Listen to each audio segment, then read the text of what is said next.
Hello everyone, welcome to the Steno Success classes. Be ready for the shorthand dictation at the speed of 80 words per minute. Exercise number 22, part 2. Start.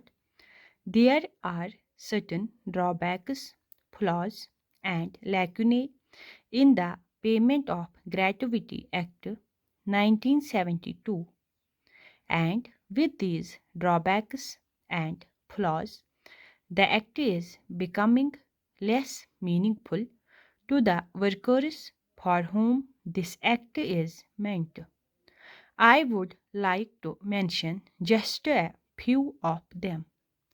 There is a provision that a worker is entitled to get gratuity only after he has completed 5 years of service. Why should there be this limitation of 5 years? Let us take an example. Let us say a worker becomes disabled after 3 years of service. What will be his position? The demand of the working people is that such a person should be paid gratuity for the period of service rendered by him, so that with this gratuity amount he may be able to sustain himself for some days or for month or two.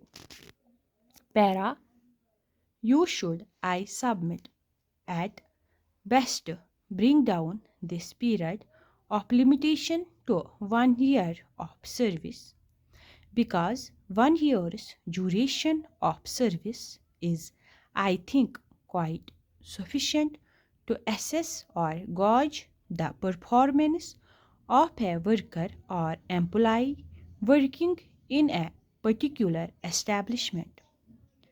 Then again, madam, there is another drawback which lies in the Principal Act, namely the Payment of Gratuity Act 1972. That is, the gratuity amount of a worker is not adequately protected. Therefore, I would suggest that such a measure, such a statutory measure, should be brought forward by the government, which will enable the gratuity money to be adequately protected. There has been a constant demand from different sections of the workers that a gratuity fund should be created like the Provident Fund, with this difference that in the gratuity fund only the employer will be required to deposit his portion of the money.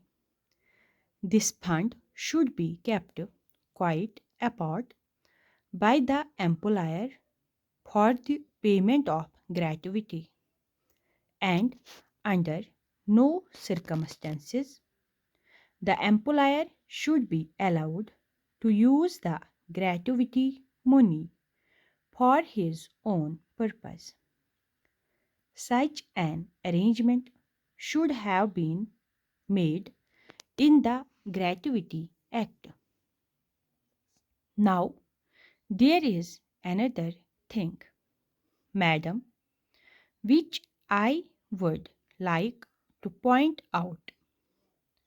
Under the present provision, an employee is entitled to gratuity if he works or serves in an establishment which has at least 10 employees, initially at least.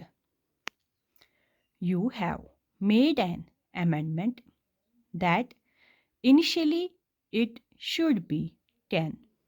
That is not fair. Stop.